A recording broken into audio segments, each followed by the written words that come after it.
El convidat d'aquesta tarda és el doctor Antonio Gómez, és el president del Col·legi Oficial d'Odontòlegs i Estomatòlegs de Catalunya. Senyor Gómez, doctor Gómez, president, benvingut, com està? Bona tarda. Bona tarda, moltes gràcies. Bona tarda. En primer lloc, m'agradaria que ens digués si vostès, els dentistes, estan ja vacunats de la Covid. Doncs, malauradament, he de dir que no. Com a mínim, no estem tots vacunats.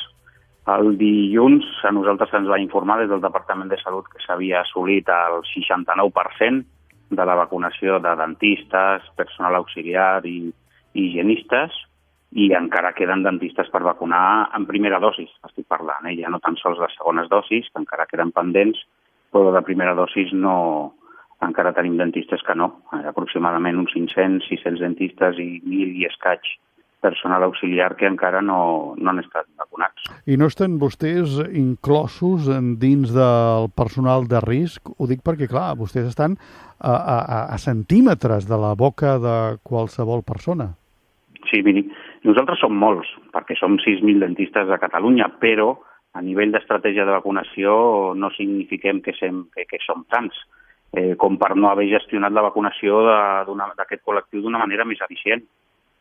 Com molt bé deia, hem de recordar que nosaltres estem en una alta exposició, estem sotmesos a un alt risc i exposició, com deia, als aerosols.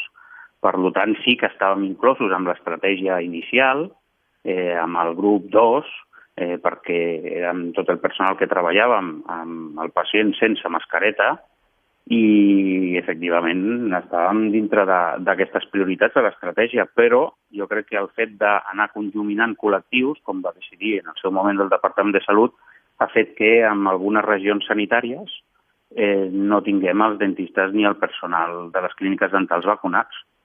I jo crec que era lo lògic i prioritari en aquest sentit ser sensibles a la nostra feina. Clar, perquè vostès són personal sanitari i no només això, sinó que també quan anem al dentista estem entrant en una clínica dental, en aquest cas, però una clínica, no? Clar, sí.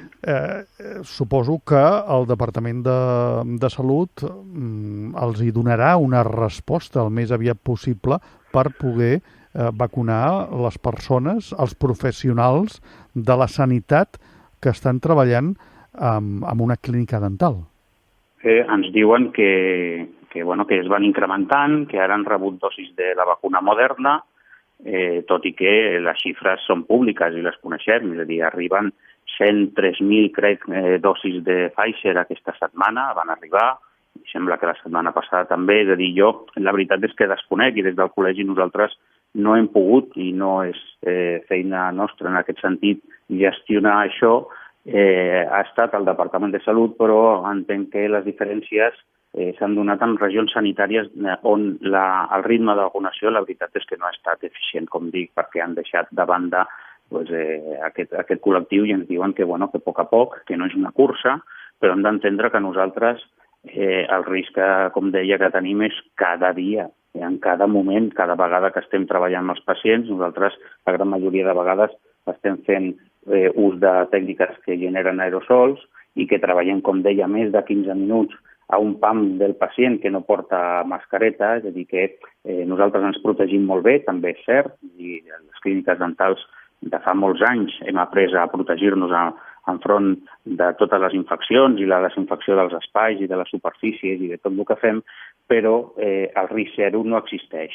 I nosaltres estem, insisteixo, amb un alt risc. Així sempre ho hem traslladat al Departament de Salut, sempre ens han dit que estan en ello i que, que a poc, el que passa és que ja portem pràcticament 2 mesos per vacunar a 6.000 dentistes. Perquè, president, vostè ha tingut l'oportunitat de parlar, de tenir una reunió amb la consellera de Salut, Alba Vergés? No, jo ara mateix la interlocució la mantinc amb la Direcció General de Professionals de la Salut, com entenc que ha de ser. I la consellera, jo li he adreçat diverses cartes, també al secretari de Salut, al doctor Marc Ramentol, i també al doctor Argimon, fins i tot, fent sempre aquesta intenció de col·laboració màxima sempre des del col·legi, del col·lectiu de l'odontologia i dels dentistes de Catalunya, però sempre oferint-nos a fer els tests com s'han fet en altres comunitats, perquè sempre enteníem que nosaltres estem molt sotmesos a un risc de contagi. I això no hi ha cap discussió, tothom ho entén. El que passa és que a la pràctica això no es veu. També hi ha hagut una campanya per part dels dentistes, no?, per voluntariat, per posar les vacunes. Sí, correcte. Des del Departament de Salut ens va adreçar per intentar fer una campanya de que hi hagués un voluntariat del col·lectiu mèdic, d'infermeria i també d'odontologia, i així nosaltres ho hem fet. Hi ha habilitat un formulari que ho té habilitat el Departament de Salut, on nosaltres hem adreçat als col·legiats que vulguin participar en aquesta potencial, possible, futura, diguem-ne d'aquesta manera, campanya de vacunació massiva. Evidentment, els dentistes de Catalunya sempre hem estat en tot moment, en el tema de la pandèmia, hem estat en tot moment al costat de l'administració. Ens vam oferir en el seu moment per ser voluntaris també amb els hospitals de campanya que es poguessin fer. Ens vam oferir, i així ho vam fer, amb una crida de recollida de material per donació fa un any als hospitals, perquè hi havia aquella mancança. És a dir, que sempre hem estat allà. I amb la vacunació també ens vam oferir perquè la nostra seu de Barcelona pogués ser un punt de vacunació i sempre hem estat oferint la col·laboració. I ara, en aquest cas, si és necessari, també ho he dit en algun lloc, jo crec que amb el personal que ja coneixem, que hi ha de voluntariat, de personal d'infermeria, crec que seria més que suficient. I entenc que també la xarxa que tenim de CAPs d'atenció primària també hauria de ser suficient per assolir aquesta vacunació massiva. Però insisteixo, si l'estratègia és de fer vacunòdroms finalment i necessitar l'ajuda dels dentistes, doncs hi serem.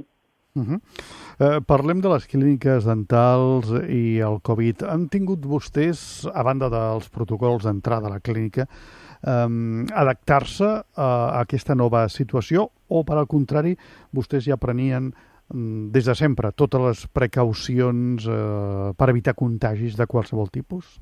Des del punt de vista de desinfecció i esterilització, les clíniques ja portem dècades i dècades amb unes mesures i amb uns protocols.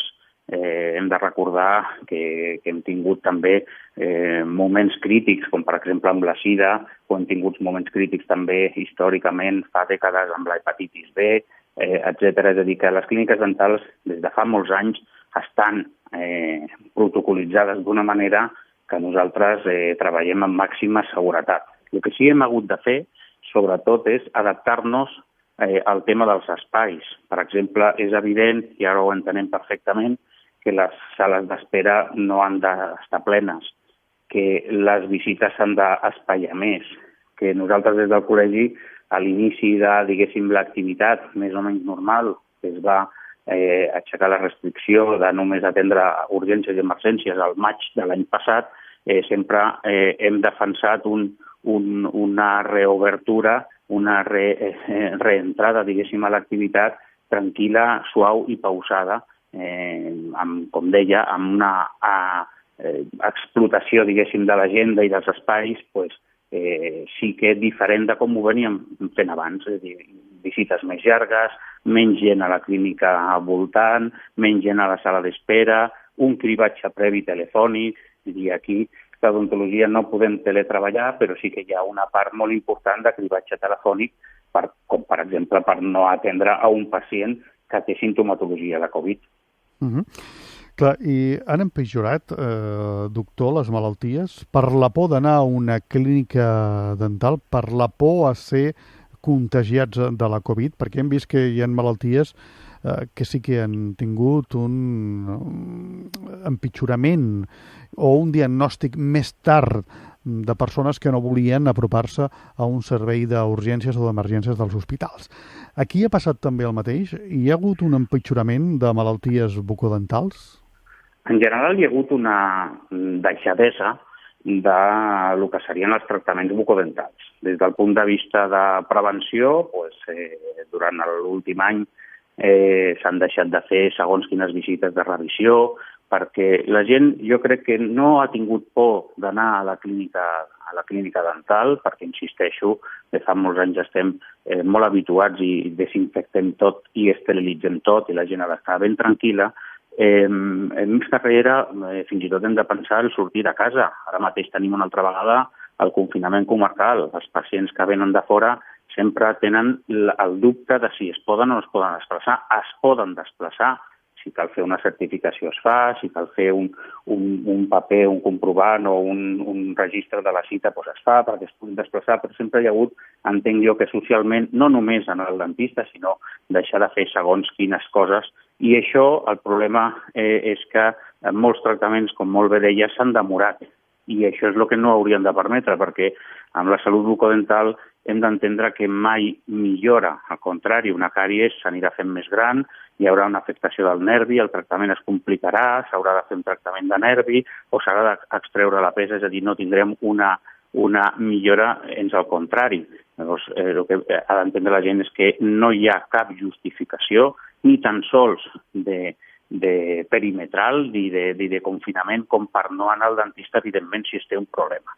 El tema és, com deia, tota la importància que té totes les revisions periòdiques. Hi ha malalties com, per exemple, les malalties que afecten a les genives, que són malalties cròniques i que necessiten d'un seguiment. Tot això és el que hi ha hagut pel moment viscut, evidentment, un retard. I les visites s'han anat demorant. Mica en mica la gent va agafant, diguéssim, la inèrcia i les clíniques dentals doncs, també. Clar, abans de la pandèmia, tots ens veiem la boca, normalment, quan parlàvem, com estaven un davant d'un altre. Ara no, ara amb la mascareta no sabem gairebé com són les dents del que tenim davant. Això ha fet que moltes persones també deixin de banda la seva higiene bucal? Doncs jo crec que el tema de la higiene bucal és un clàssic de no complir ni la nota mínima. És a dir, ni abans de la pandèmia sense mascareta i ara amb mascareta no aprovem. La societat no aprova en aquest sentit. I la gent no raspalla bé, no raspalla el temps que ho ha de fer i hauríem de recordar que s'ha de raspallar 2-3 minuts, etc. amb mascareta i sense mascareta. Llavors, el tema és un clàssic ja, insisteixo, és a dir, la deixadesa. També és molt important insistir en que el 70% dels problemes que podem tenir a la nostra boca es poden prevenir amb higiene, amb una correcta higiene bucodental. Llavors, amb aquesta premissa hem d'entendre que si abans amb mascareta estàvem així, ara amb mascareta, sense mascareta, ara amb mascareta, jo crec que la gent també és conscient. Per exemple, em van fer una entrevista recentment per un tema de la litosi i el fet de portar la mascareta hi ha hagut molta gent que s'ha donat compte, ha tingut la percepció de que té mal alè i potser fins i tot ha estat potenciant la seva higiene bucodental, la millora de la seva higiene bucodental. Però insisteixo que això és una assignatura pendent que té la població, els nens, els adults i tots. Encara que portem mascareta, doctor, no hem de patir, no hem de tenir halitosis. No, a veure, la litosis té les seves causes. Clar. La primera i primordial és una manca o una deficient higiene bucodental. El fet de que tinguem restes d'aliments i bactèries proliferants per la boca, evidentment no contribueix, és una de les causes. Tenir una lesió de càries contribuirà també, o pot ser una causa també de litosis. És a dir, que fins i tot la mascareta ha pogut fer que una persona que abans no era conscient, com és el cas de moltes vegades de la litosis, que és l'entorn proper al que ho nota i no el pacient, normalment la causa general és una mala higiene bucodental. Doncs benvinguda la mascareta si ha fet que algú pugui ser conscient d'això i millorar la seva higiene bucodental. Insisteixo, assignatura pendent que en tenim tots. Si cadascú es mesura el temps que li dedica a la seva boca, crec que tots ens hauríem de suspendre. President, quines són les activitats que porten vostès a terme durant tot l'any al col·legi? De tota mena. Podria dir que, evidentment, la més important és les tasques administratives, és a dir, la col·legiació s'ha d'entendre que és obligatòria i que hi ha una sèrie de moviments dintre del col·lectiu, és a dir, gent que es col·legia, gent que es descol·legia, gent que es marxa fora, que torna a fer sense exercici, amb exercici, és a dir, les tasques administratives signifiquen un gran temps de la feina que fem del col·legi, però nosaltres treballem amb molts fronts. Ara mateix el que estem fent, és a dir, estar a disposició dels mitjans per fer campanyes de comunicació o fer educació sanitària. Estem també amb l'acció social, tenim la clínica solidària amb un conveni que tenim amb Creu Roja des de fa anys consolidat, fent tractaments de gent amb risc o vulnerable o risc d'exclusió social. Seria un no acabar. És a dir, les assemblees normalment són llarguetes per intentar explicar tot el que fem, perquè la veritat és que la meva junta tinc l'honor i l'orgull de dir que és gent que no parem, que estem tot el dia batallant en molts aspectes culturals. Tenim el llibre de la Fada de les Dents, que també ho hem posat a disposició de la xarxa de biblioteques i tenim un conveni amb elles perquè els més petits puguin fer una millora dels seus hàbits bucodentals.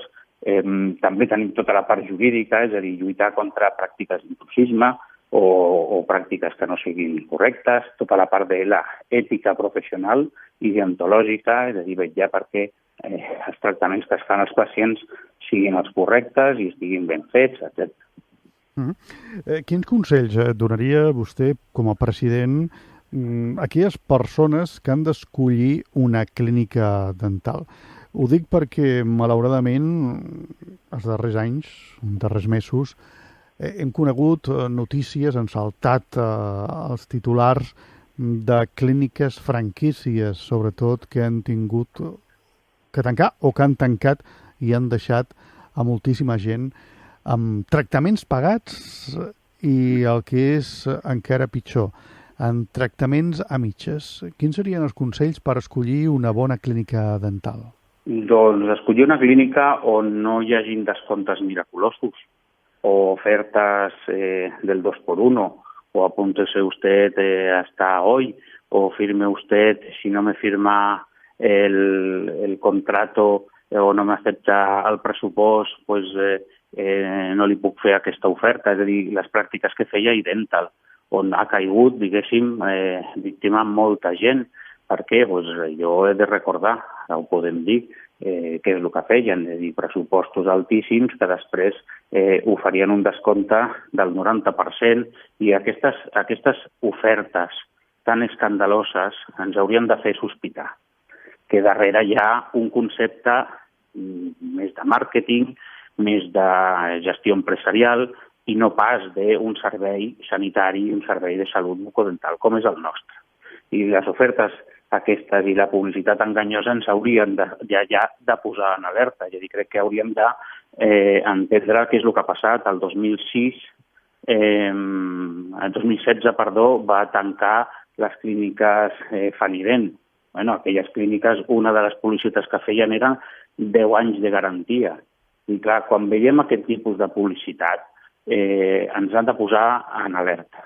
Evidentment, a la clínica ens ha de tractar, a la que triem, pel motiu que sigui, ens ha de tractar un odontòleg col·legiat. I s'ha de demanar qui ens està tractant.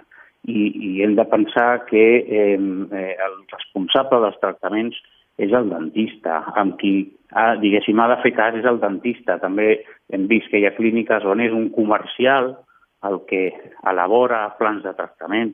Això ens ha de fer sospitar.